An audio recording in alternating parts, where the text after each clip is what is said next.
E5 TV news కు స్వాగతం. ముందుగా హెడ్లైన్స్. కేంద్ర మంత్రులకు ప్రధాని మోదీ దిశానిర్దేశం.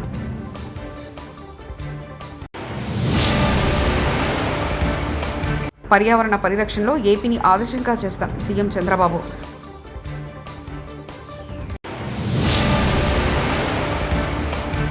పర్యావరణ పరిరక్షణ కోసం కృషి చేస్తాం పవన్ కళ్యాణ్.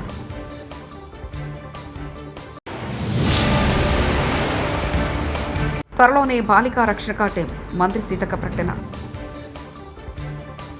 మంత్రులు మరింత మెరుగైన పాలన అందించడంపై దృష్టి పెట్టాలంటూ కేంద్ర మంత్రులకు ప్రధానమంత్రి నరేంద్ర మోదీ దిశానిర్దేశం చేశారు.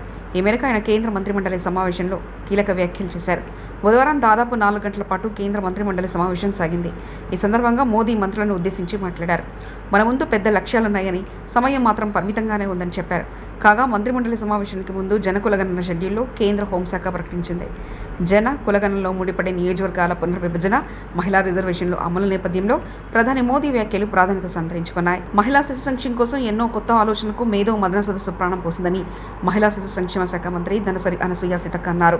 ఈ 2 రోజుల పాటు జరిగిన మేధో మదన సదస్సు ముగింపు సభలో మంత్రి పాల్గొని ప్రసంగించారు. మేధో మదన సదస్సు విజయవంతమైందని, ప్రతి 3 నెలలకు ఒకసారి ఇలాంటి సదస్సులు నిర్వహిస్తామని తెలిపారు. జిల్లాలో ఇలాంటి సదస్సులు నిర్వహించడం ద్వారా అనుకున్న లక్ష్యాలను చేర్చుకోవచ్చన్నారు.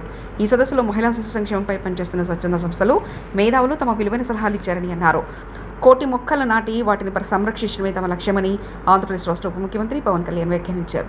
అటవీలో కార్చిచ్చుల నివారణకు, పర్యావరణ పరిరక్షణ కోసం కృషి చేస్తానన్నారు. మానవ జీవితంలో ప్రకృతికి ఎంతో ప్రాధాన్యత ఉందని తెలిపారు. ఒకప్పుడు ఇంటి చిరునామాకు మొక్కలు, చెట్లు ఆనవాలుగా ఉన్నాయని వెల్లడించారు. ఇప్పుడు అలాంటి పరిస్థితులు లేవు, కానీ ప్రకృతిని ప్రేమించే వ్యక్తి మనకు సీఎంగా ఉన్నారని ఉద్ఘాటించారు పవన్ కళ్యాణ్. ప్లాస్టిక్ వ్యర్థాలు తిని దానికోసం ఎవరైనా సరే ఒక 3 దశాబ్దాలు కృషి చేస్తారా? 14 ఏళ్ల వయసులో ఎవరైనా ఏం ఆలోచిస్తారు? ఆడుతా పాడుతా తిరుగుదామని, అటు ఇటు తిరుగుదాం అనుకుంటారు, కానీ పర్యావరణం గురించి ఆలోచించే స్థాయిలో ఉన్నారు అంటే ముందుగా కొమ్మిరి అంకారావు గారిని ఈ కార్యక్రమానికి విశిష్ట అతిథిగా పిలిచినందుకు మనస్ఫూర్తిగా అధికారులకి, వారిని ఇక్కడ రావడానికి స్ఫూర్తి కలిగజేసిన శ్రీ నారా చంద్రబాబు నాయుడు గారికి మనస్ఫూర్తిగా నా కృతజ్ఞతలు తెలియజేసుకున్నాను. ఒకసారి ఒక వ్యక్తి చాలా చిన్నగా ఉంటుంది, మనం ఏం చేయగలం అనుకుంటాం. నాకు ఆయన్ని గురించి చదువుతూ ఉంటే ఒక నల్లమల పరిరక్షణ కోసం ఆయన పడ్డ తపన, గత కొన్ని సంవత్సరాలుగా ఆయన కొన్ని దశాబ్దాలు 3 దశాబ్దాలుగా ఆయన చేస్తున్న కృషి చాలా ఇన్స్పిరేషన్ అనిపించింది. ఈ కార్యక్రమానికి దీనికి మాట్లాడాల్సిన మరింత అర్హత, బలమైన అర్హత గౌరవ ముఖ్యమంత్రి నారా చంద్రబాబు నాయుడు గారికి ఉంది. నాకు ఎప్పుడు అర్హత వస్తుందంటే, కనీసం నేను ఒక 1,000,000 మొక్కలు మన అంకారావు గారి లాగాను, లేదంటే గౌరవ ముఖ్యమంత్రి నారా చంద్రబాబు నాయుడు గారి లాగా ఒక చెట్టు నీరు కార్యక్రమం లాంటివి చేసిన తర్వాత ఒక స్ఫూర్తిదాయకంగా మాట్లాడే హక్కు నాకు వస్తుంది ఖచ్చితంగా. ఇప్పుడు దాకా నేను పర్యావరణం కోసం వ్యక్తిగతంగా చేశాను, కొన్నిసార్లు కానీ నాకు ఇప్పుడు ఈ అటవీ శాఖ కూడా పర్యావరణం 2 నా దాంట్లో ఉన్నప్పటికీ వచ్చే 4 ఏళ్లలో 5 కోట్ల మొక్కలు నాటాలని లక్ష్యంగా పెట్టుకోవాలని ముఖ్యమంత్రి చంద్రబాబు నాయుడు పిలుపునిచ్చారు. రాజధాని అమరావతి పరిధిలో అంతర్జాతీయ పర్యావరణ దినోత్సవ కార్యక్రమం నిర్వహించారు. అనంతరం గ్రామంలో మొక్కలు నాటే కార్యక్రమంలో ముఖ్యమంత్రి చంద్రబాబుతో పాటు ఉప ముఖ్యమంత్రి పవన్ కళ్యాణ్, మంత్రి నారాయణ పాల్గొన్నారు. ఈ సందర్భంగా ముఖ్యమంత్రి మాట్లాడుతూ, మొన్నటి వరకు వనజీవి రామయ్యను చూశామని, ఆయన లేకపోయినా ఇప్పుడు నల్లమల్ల పరిరక్షణ కోసం అంకారావు కృషి చేస్తున్నారని తెలిపారు. పిల్లలు అనుభవిస్తారని ఆ వృద్ధుడు చెప్పాడంటే అది విజ్ఞతని మీ అందరికీ తెలియజేస్తున్నా. ఆ విజ్ఞతతో మనందరం ప్రవర్తించాల్సిన అవసరం ఉంది. స్వార్థంతో బ్రతకడం కాదు. అలాంటివన్నీ కూడా మనం ఒక్కసారి ఆలోచించుకొని, ఆ తాత చెప్పే కథే మనకు ఒక ఆదర్శం. ఇప్పుడు అంకారావు చేసిన పనే మనందరికీ ఒక ఆదర్శం అని చెప్పి మీ అందరికీ తెలియజేస్తున్నా. నాకు ఒకసారి ఎప్పుడూ నాకు గుర్తుండేవాడు, ట్రీ మ్యాన్గా గుర్తింపయ్యాడు.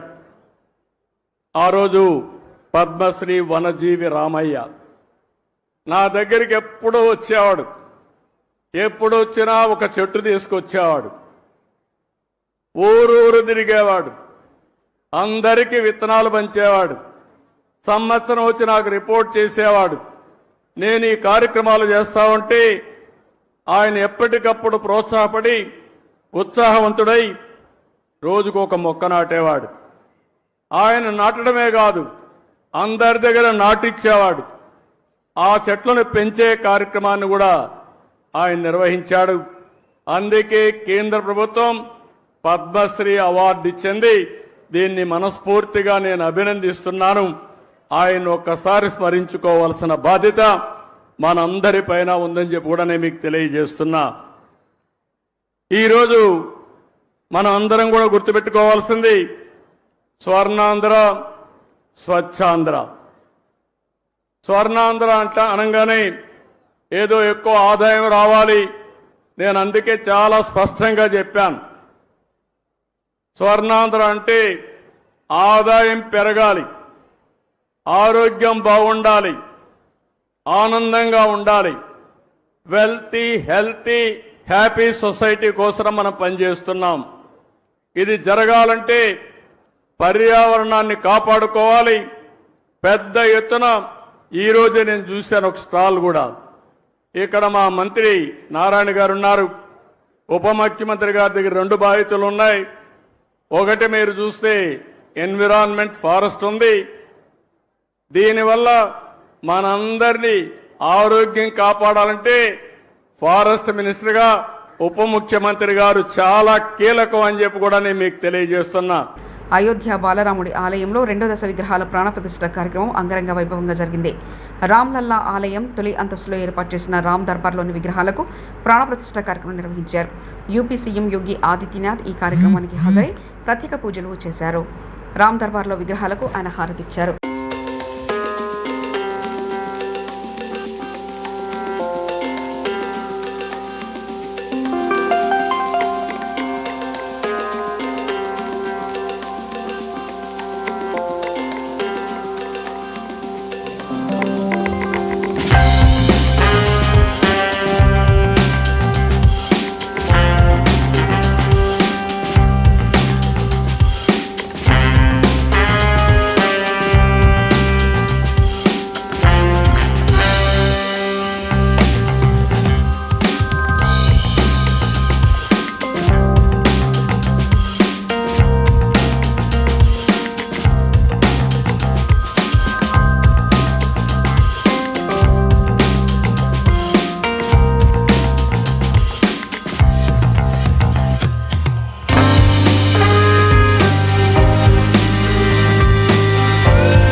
విజయవాడలోని కేడీసీసీ కార్యాలయంలో కృష్ణా జిల్లా కేంద్ర సహకార బ్యాంక్ చైర్మన్గా పదవి బాధ్యతలు చేపట్టిన మాజీ మంత్రి, తెలుగుదేశం పార్టీ ఎన్టీఆర్ జిల్లా అధ్యక్షులు నెట్టన్ రఘురాంను శాలువాతో సత్కరించి శుభాకాంక్షలు తెలిపిన ఎంపీ దేవినేని శివనాథ్, నెట్టన్ రఘురాంకు శుభాకాంక్షలు తెలిపిన ఎమ్మెల్సీ ఆలపాటి రాజేంద్ర ప్రసాద్, స్వచ్ఛంద corporation chairman Kommareddy Pattabhiram, KDCC అభివృద్ధి నెట్టన్ రఘురాం అనుభవం ఉపయోగపడుతుందని ఎంపీ కేశినేని శివనాథ్ అన్నారు. విజయవాడ తూర్పు నియోజకవర్గం 4వ డివిజన్లోని ఎక్సైజ్ కాలనీలో పలు రోడ్లకు శంకుస్థాపన చేసిన ఎంపీ కేశినేని శివనాథ్, ఎమ్మెల్యే గద్దె రామ్మోహన్ ప్రపంచ పర్యావరణ దినోత్సవ శుభాకాంక్షలు తెలిపిన MP Kesineni Sivanath, MLA Gadde Rammohan, MP Kesineni Sivanath పాయింట్లు. ఎన్డీఏ కూటమి ప్రభుత్వం అధికారంలోకి వచ్చిన తర్వాతే కాలనీలో రోడ్ల అభివృద్ధి జరుగుతుంది. ముఖ్యమంత్రి చంద్రబాబు నాయుడు అడుగుజాడల్లో నడుస్తూ ప్రతినిత్యం ప్రజల చెంతన ఉంటూ వారి సమస్యలు పరిష్కరించే సమయం కేటాయిస్తున్నాం. ఇందిరమ్మ ఇళ్లు లబ్ధిదారుల ఎంపికలో అవినీతి లేకుండా 90% అర్హులైన పేదలకు ఇళ్లు మంజూరయ్యాయని ఎమ్మెల్యే కడియం శ్రీహరి అన్నారు. జనగామ జిల్లా జఫర్గఢ్ షిల్పూర్ మండల కేంద్రంలో ఏర్పాటు చేసిన ఇందిరమ్మ ఇండ్ల లబ్ధిదారులకు ప్రొసీడింగ్ కాపీల అందజేత కార్యక్రమం నిర్వహించారు. ఈ కార్యక్రమంలో ఎమ్మెల్యే కడియం శ్రీహరి, జిల్లా కలెక్టర్ షేక్ రిజ్వాన్ బాషా ముఖ్య అతిథులుగా పాల్గొన్నారు. లబ్ధిదారులకు మంజూరు పత్రాలను అందజేయడంతో పాటు మహిళా సంఘాలకు 4.86 కోట్ల రూపాయల రుణాలు పంపిణీ చేశారు. ఎక్కడా అవినీతి లేకుండా లబ్ధిదారుల ఎంపిక జరిగిందని ఎమ్మెల్యే తెలిపారు. గతంలో పథకాలు, పదవులు అమ్ముకునే పరిస్థితి ఉండేదని, ఇప్పుడు అలా కాకుండా అర్హత, సామర్థ్యం ఆధారంగా ఎంపిక జరుగుతుందని తెలిపారు.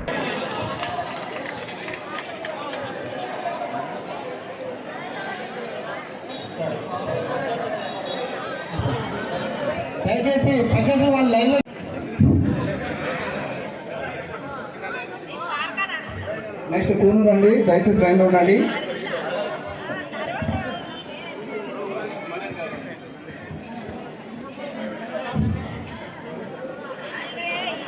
చనిపోయిన లత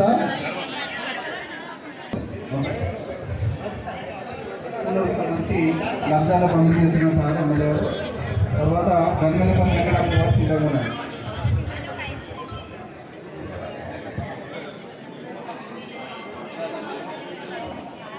కవిత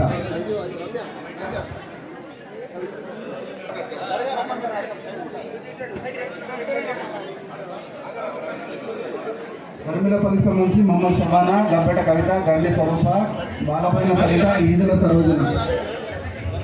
వరిమిలపల్లి అండి. దయచేసి గుర్తింపుకి సంబంధించి ముఖ్య మీరు రండి, మీరే అంటే ఉన్నారు, మీ సిఐలు కానిస్టేబుల్ అట్లా ఉన్నారు, మీరు ఇట్లే ఉంటారు. మీరు నమ్ముకుంటే జరపండి ఎరకకు అటు వెయ్యండి. ఇప్పుడు ఏదన్నా వచ్చిందని సరే అండి, కరెక్ట్ కదా. మీరమ్మ, దస్లీ, కమలమ్మ, శ్రీలత, సునీత. వరంగల్ మహిళా సాధికారత కోసం సీఎం రేవంత్ రెడ్డి ప్రభుత్వం ప్రత్యేక దృష్టి సాధించిందని వరంగల్ పశ్చిమ నియోజకవర్గ శాసనసభ్యులు నాయన్ రాజేంద్ర రెడ్డి తెలిపారు. గురువారం రోజున 61 డివిజన్ పరిధిలోని సిద్ధార్థ నగర్లో 22.60 లక్షలతో నిర్మించిన రాణి రుద్రమాదేవి మహిళా భవన్ని ముఖ్య అతిథిగా పాల్గొని ప్రారంభించారు. అనంతరం మాట్లాడుతూ అందరూ ఐకమత్యంతో అనతి కాలంలోనే మహిళా భవనాన్ని నిర్మించి ఆదర్శంగా నిలిచారన్నారు. ప్రతి కాలనీలో కూడా అభివృద్ధిపై ప్రతినిధులకు కాలనీవాసులు సహకరిస్తే మరింత అభివృద్ధి జరుగుతుందన్నారు.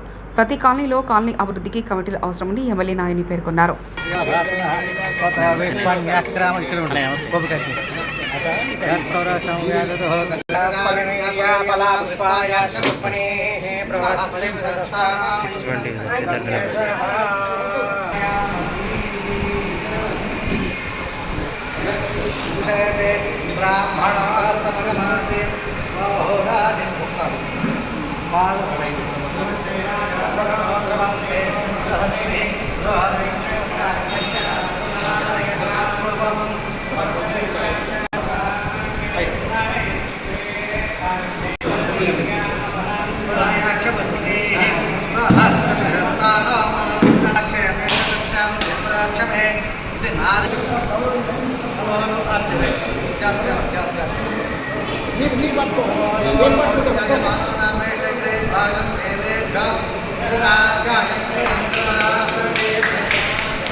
ఇక్కడ మీ యొక్క యూనిటీ చూసి ఇలాగానే కనుక యూనిటీ ప్రతి కాలనీలో కాలనీ డెవలప్మెంట్ కమిటీస్ కనుక ఉంటే మాలాంటి వాళ్ళకు చాలా శ్రమ తగ్గేది.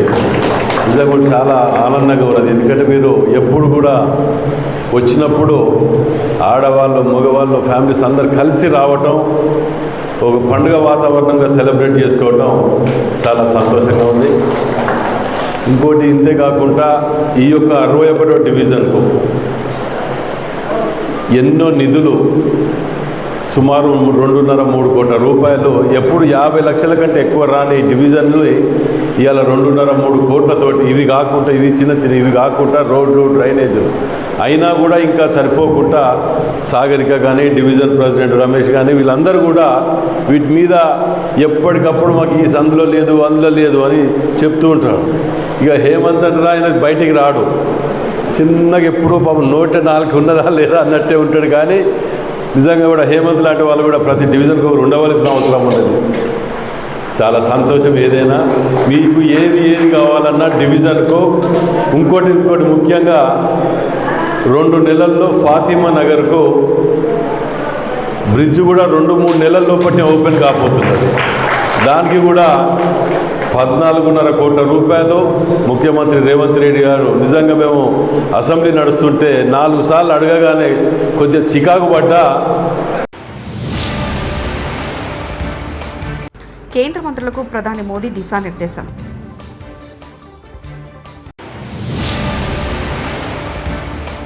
పర్యావరణ పరిరక్షణలో ఏపీని ఆదర్శంగా చేస్తాం సీఎం చంద్రబాబు.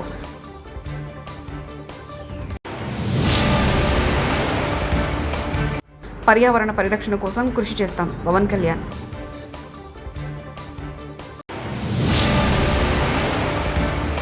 త్వరలోనే బాలికా రక్షణ టీం మంత్రి సీతక్క ప్రకటన. ఇవి బులెటిన్ విశేషాలు. చూస్తూనే ఉండండి E5 టీవీ న్యూస్.